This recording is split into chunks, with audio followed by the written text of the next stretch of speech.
Do we really want to continue being a society whose creative self-expression, whose authenticity is suppressed out of fear? Do we really want to continue being a culture who leads with hostility and ruthlessness, creating more fear, more lack, more disconnection, where one mistake is met with punishment for life? Because personally, no the hell I don't.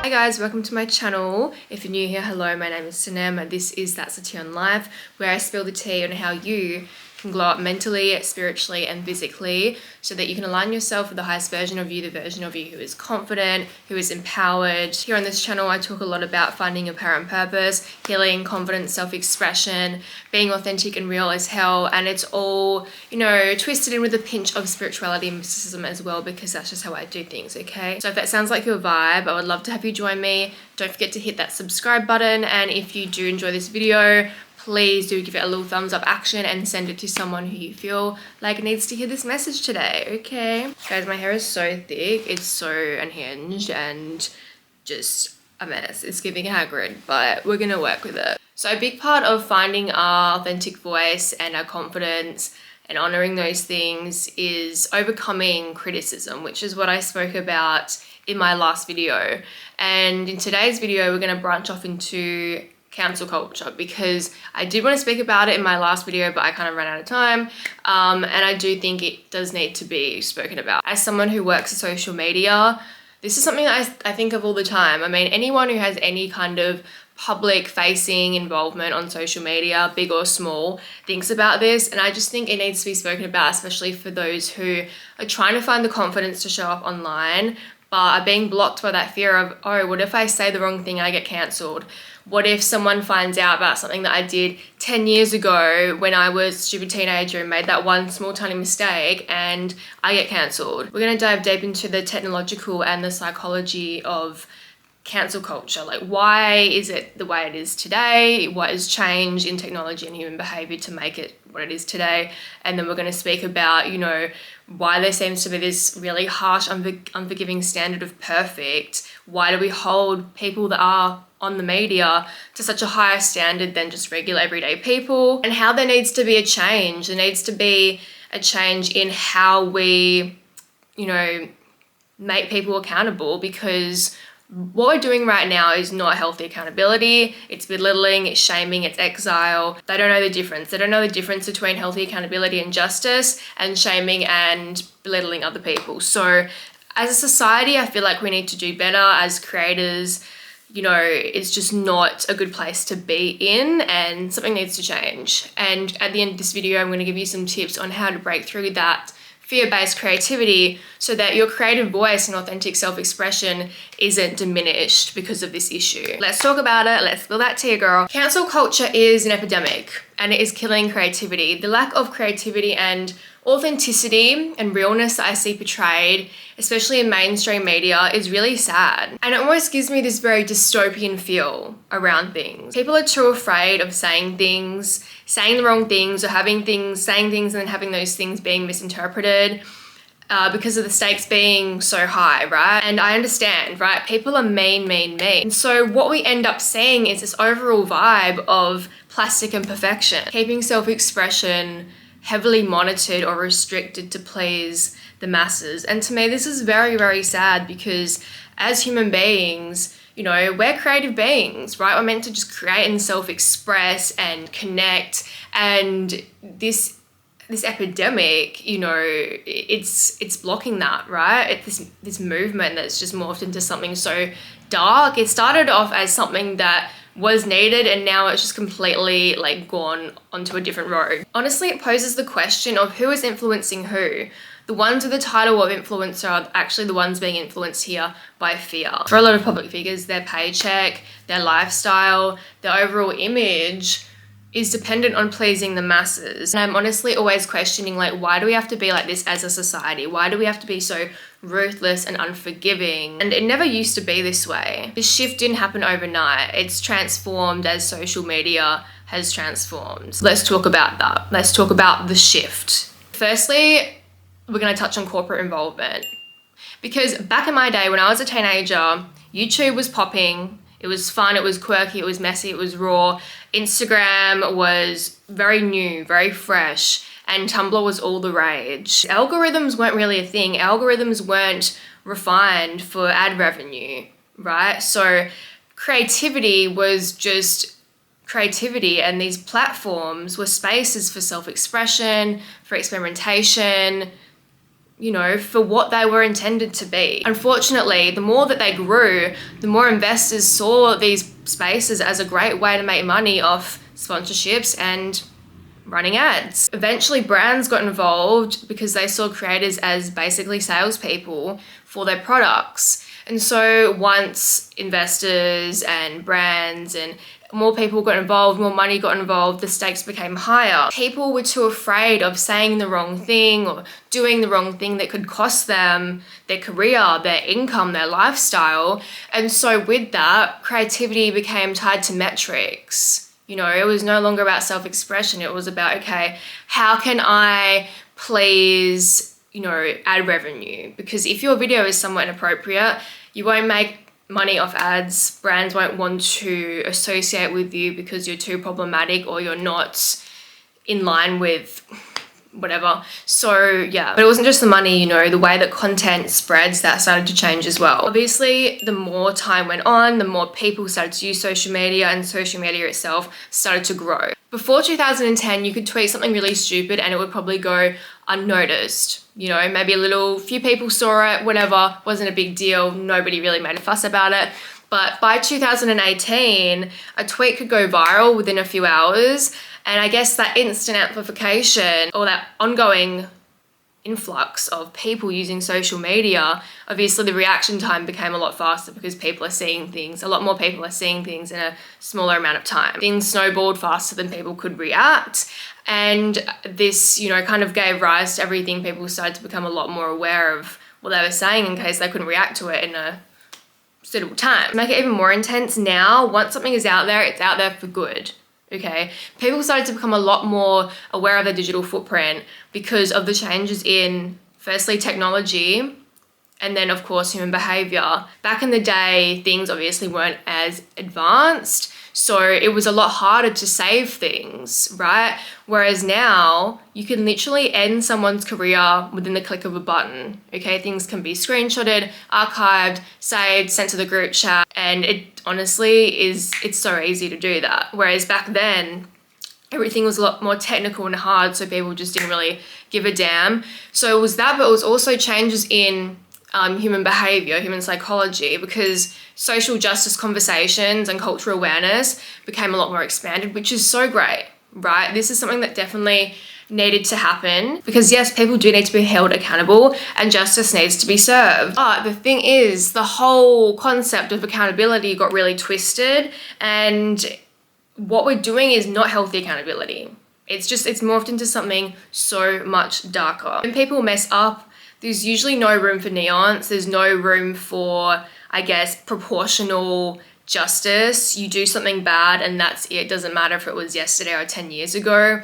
The standard is perfection from the start. It's like if you're in front of the camera, people just expect you to be perfect. And if you mess that up, then that's too bad. So how did this perfect standard come into being? Let's talk about that for a second. Why is the standard so perfect from the start? There's this cultural belief, especially in Western media and Western society, that if you are in front of the camera, you are a role model. If you are in front of the camera, your responsibility is to be perfect and you can't mess up because millions of people are watching you, so you better make sure that you're a good influence on them. You're basically just expected to be this perfectly polished robot, right?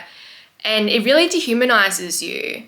And I feel like a lot of people forget that a lot of people that go viral online and then all of a sudden have all this influence and money and power, you know, a lot of these people are just people like you and me. They just started off making videos or making content or doing something, and then somehow everyone saw it and then their life just snowballed from there. So these are not professional trained spokespeople. You know, we struggle to take into account people's age, people's experience, you know, their inner workings. Like, we just completely separate them from the rest of humanity, and I just really struggle with that. Creators have abided by this perfect standard for so long, so we're so used to seeing people online live up to that standard, being polished and perfect. and conformed in a sense, right? So that when people do mess up, or when people are a bit more unhinged or raw and authentic, it is sometimes very confusing for people, sometimes very triggering for people. What we really need is more people, more creators who aren't afraid of just, I'm not saying be problematic, I'm not saying be stupid, I'm saying create a new standard, a standard that is imperfect. And also what's very funny to me is that a lot of people that project this perfect standard onto others wouldn't even pass their own test. Do you know what I'm saying? I can tell you for a fact that nobody is perfect. So how about we just like create some space for people, you know? Also a few other reasons why we make up this perfect standard for creators and influencers online and through the media. I'm going to go through a few of them. One of them is parasocial relationships. Is a relationship where the viewer has a relationship with the person they're watching, the celebrity, the athlete, someone they admire, and they feel like they're really close to this person, right? And this is especially true for creators online who are very open, who are sharing a lot of their life and documenting it. People, unfortunately, this kind of opens up a sense of entitlement for other people. They feel somewhat entitled to you. And it creates this illusion of intimacy in the viewer's mind. Because you're so open, the viewer is like, okay, since we've all been open here, since you're my friend, since you're my bestie, I expect you to abide by my values. Because think about it, your real friends, your close friends in real life, you expect them to abide by your values. So this is basically how this person is thinking as well. So this person expects you to abide by their values, even though you have no idea who they are, what their values are. And when you don't do that, because you're your own person, this viewer gets very triggered, very upset. And when people start to feel like they personally know you, even though they don't, that illusion of intimacy creates this pedestal effect. So as humans, we naturally admire people that we look up to, athletes, celebrities, influencers, whatever, especially if there's a sense of distance between the two, because this allows the viewer to kind of project their idealized fantasy onto this person. They create an image, they create a story that really suits them. And when the person doesn't live up to the viewer's expectation, the story, the fantasy, the projection, it's magnified, okay? It's like a zero error margin basically, where, you know, it's magnified. Any flaw, anything that does not align with the little fantasy this person has in their head, you know, it magnifies it. And this person is like, oh my God. And the problem with being on a pedestal is that the higher you're placed, the harder you fall. So when that flawless image cracks, even just a little bit, people are very upset. People can experience something called cognitive dissonance, I think is how you say it. Cognitive dissonance is kind of like black and white thinking. And it's the inability to understand that one thing can exist simultaneously with the other. Let's say that this person sees you as a sense of joy or inspiration or motivation, and then a mistake is made, there's a flaw in the system, it creates mental conflict. This person can't understand that someone that they love and admire so much could do something like this, could do something to break that doesn't align with their values or their morals or who they believed them to be. And this can be completely avoided when we hold space for the differences in people, when we enter the grey area and understand that both things can exist in the same time. But unfortunately, a lot of people just don't think like this. And so instead of sitting with that discomfort, social media gives them an instant outlet to express that anger, okay? They tend to flip their opinion completely. Because remember what I said, they're thinking in black and white. So love becomes hate very quickly, right? Social media is also this massive morality stage. And when we see a lot of anger and hate online, a lot of the time this is a projection of people's moral standing. And this really has to do with the mob mentality as well, I think. People want others to know that they're on the right side of the issue. So let's say a creator does something that is a part of a bigger issue that we're dealing with in society. You know, the reason why it can be so aggressive is because people want others to know that they're on the right side, they're on the winning side of this conversation, of this topic. A lot of it is also a projection of self-improvement or projection of unfulfilled desires. I feel like people project a lot of hate, a lot of frustration onto creators because they have a platform and they're doing the things that they wish that, you know, this viewer was doing, or the person that they wish they were. And it's very human nature for us to feel like, well, if that was me, I'd do it perfectly. If I was in that situation, I'd do it differently. So when you put all those psychological factors together, the illusion of intimacy, the pedestal, the projection, you can understand why the standard becomes so unrealistic. And failure to meet that unrealistic standard in today's age often leads to being cancelled. So let's talk about the difference between cancel culture, getting cancelled, and genuine accountability. Because there needs to be a shift here. There needs to be a shift in how we handle creators online when they do something, when they say something, when they don't live up to a certain standard. Doesn't matter if it's a personal moral thing for you or if it's part of a bigger problem that we're dealing with society. There are so many layers to this that we're just not taking into account.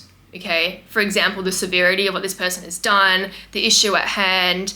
It's like, in my eyes, what I see is just people like to focus on the fact that something bad has happened. And because something bad has happened, you're a bad person, you're done, you're exiled, you are banished from the internet forever, and now you must live the rest of your life out in a cave. That is the vibe.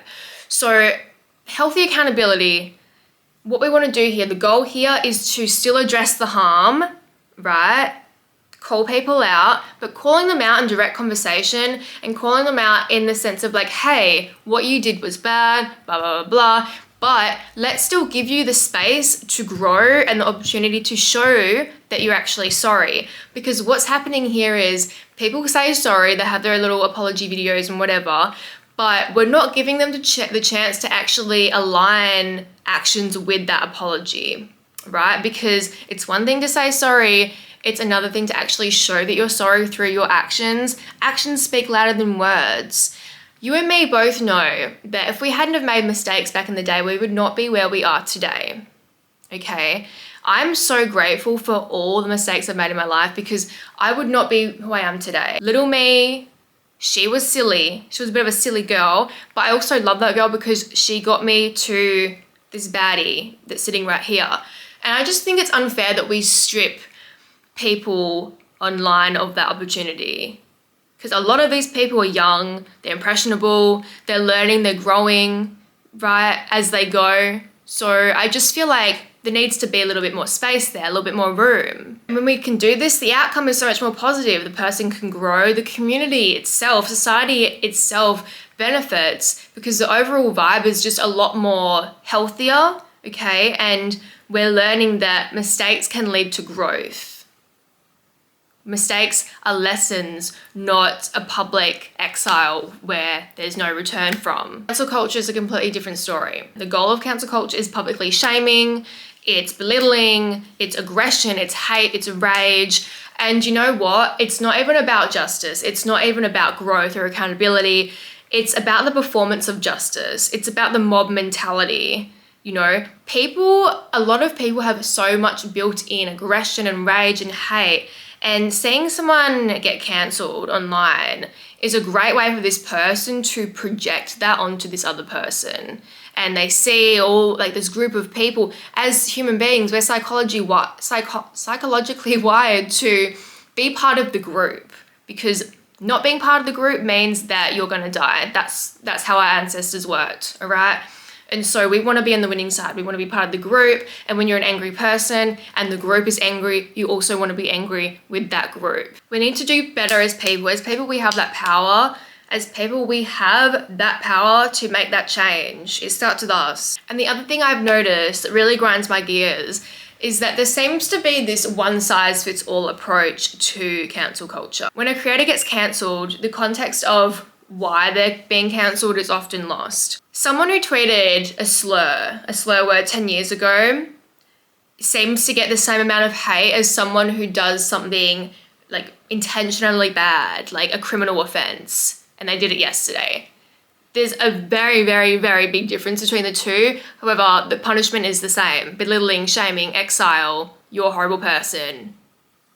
You know, it's just, what? Often the person who's being cancelled becomes a stand-in symbol for a bigger issue, whether that's racism or sexism or abuse of power, whatever it is. And so the backlash that this person is receiving often becomes less about the individual act and a lot of the time more about the bigger issue at hand, which is great. Like I said, like it's great that we're having conversations about this. And yes, people need to be held accountable, but let's look at the severity of what they're doing, the severity of what they're saying, who they are as a person. If this is something they did, like a single word they said 10 years ago, yes, okay, accountability, but like, why are we ruining their lives over something they did when they were like 15? Do you really think that's fair? Because I don't. In real life, crimes and mistakes have different levels of consequence.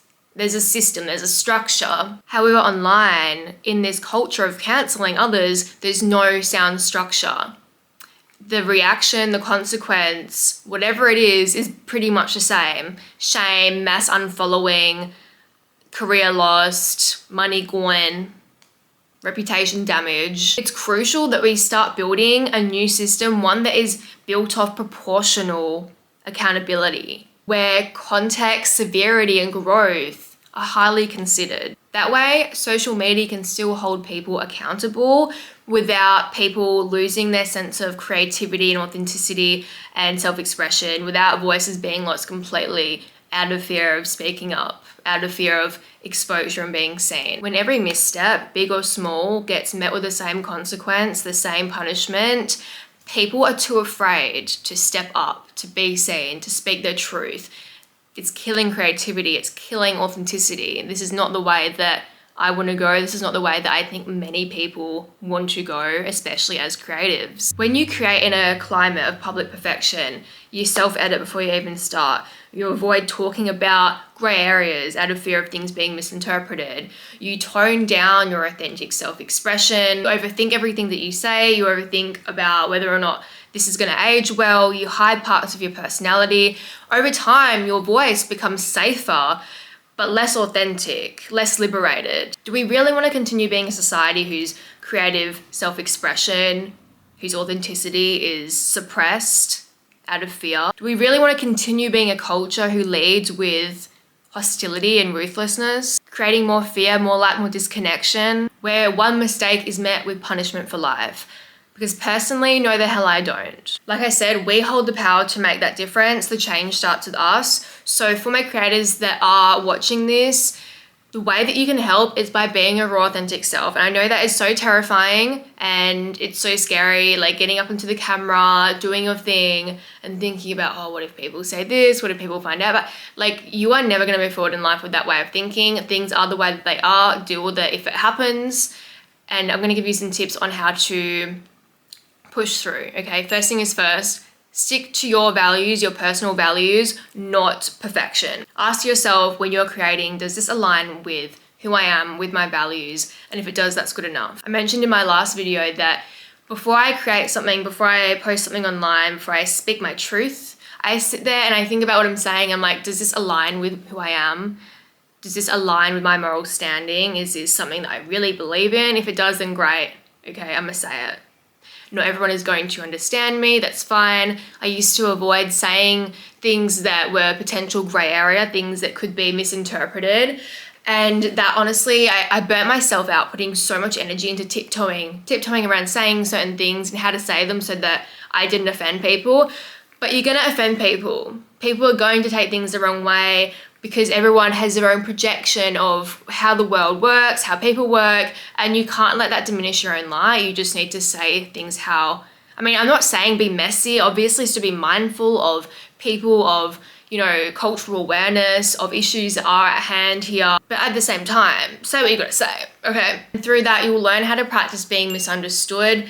When things are misunderstood, when people don't get you, and people are like, what the, they just learn to sit with it. Learn to just let it exist, let yourself exist, let your words exist, and let it attract the right crowd of people. Accept that not everyone is your audience. Like I said, not everyone is going to vibe with you, not everyone is going to agree with you, not everyone is going to see you. The most important thing is that you see yourself, that you understand you, you believe in you, you love you, okay? You need to be your number one biggest supporter, and you will attract the right audience by doing so. The biggest thing here, I think, is normalizing public growth.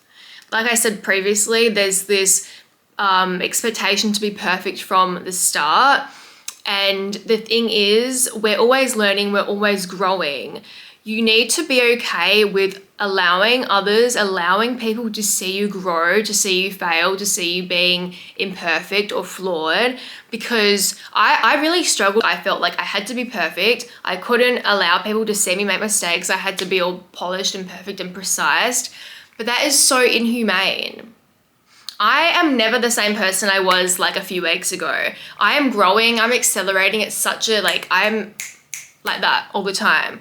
And real connection comes from allowing that vulnerability of letting other people see that transformation, that process. And the more that you allow that, the more you grow, you just feel comfortable. You grow into yourself, you feel a sense of peace because you no longer really need to prove, okay?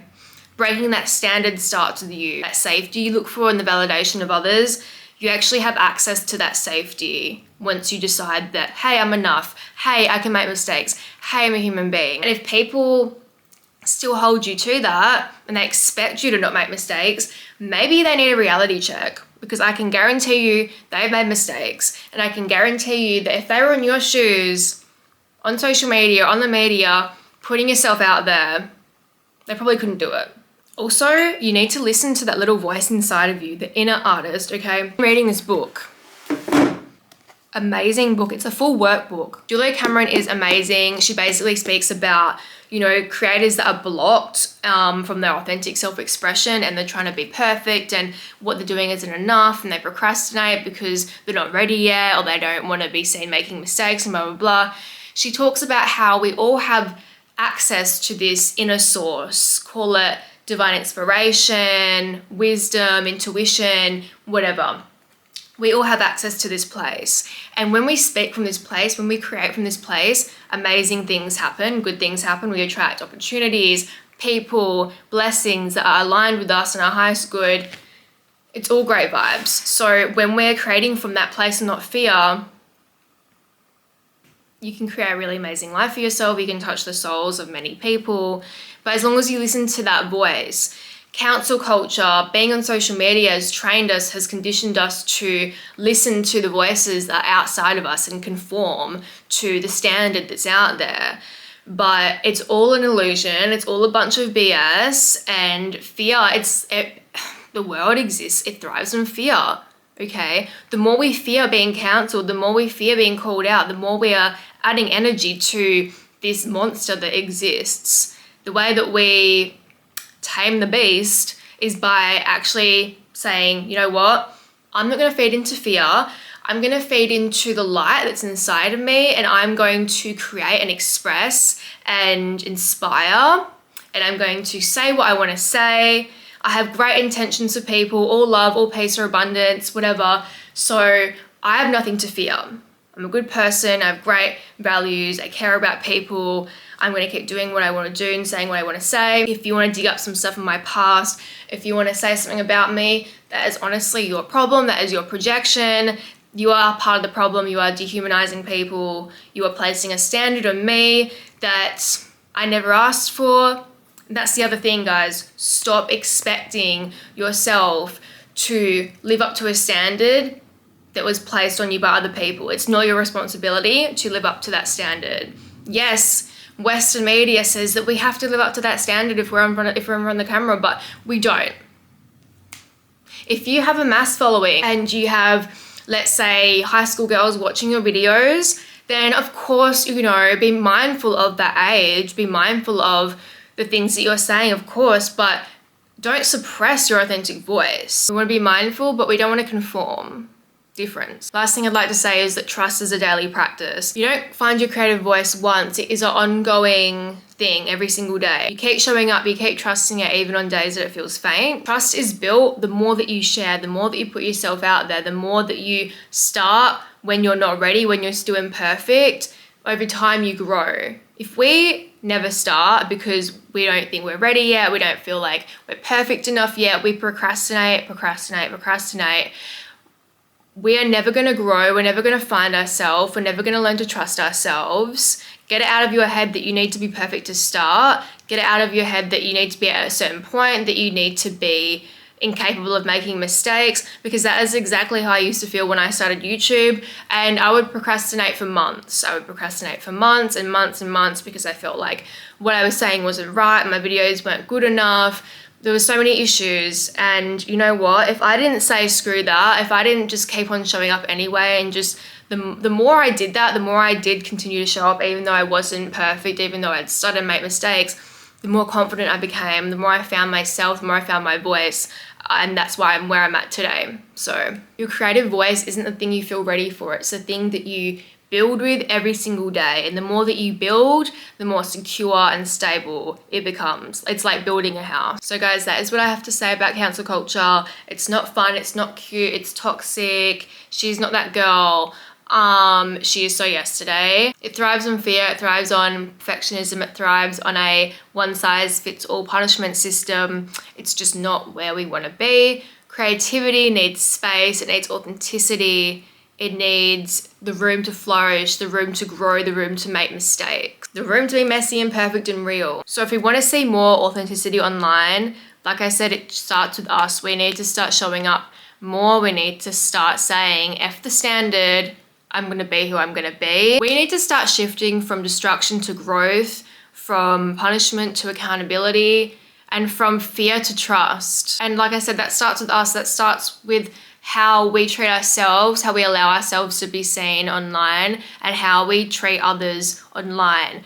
When we allow ourselves to grow, we allow others to grow, we make room for nuance in people, we hold people accountable in healthier ways, we hold ourselves accountable as well. We're making sure that we're mindful of everyone, all walks of life, all types of people. We understand people make mistakes, people grow, people learn. People are people. People are complex, intricate, and just unique, everyone in their own creative, amazing way. We need to stop dehumanizing people just because there is a screen between us. We need to be more mindful of people and what they're going through, all right? Put yourself in people's shoes. Choosing to see people as humans first and not headliners, okay? The more that we connect and create without fear, the more powerful our voice becomes. Okay guys, if this video resonated with you, please give it a little thumbs up action, click the like, okay? And you know, hit the subscribe button, girl. Help me grow out here. It'd be nice, you know? And let me know, what do you think about cancel culture? What is your take on it? Do you think it can be fixed? Do you think it's beyond repair? Where do you think we're heading as a society? What have you noticed? What personal frustrations do you have about it? Leave me a comment. I would love to chat. Okay, it'd be nice. Thanks for hanging out with me today, and I'll see you guys in my next video. Bye.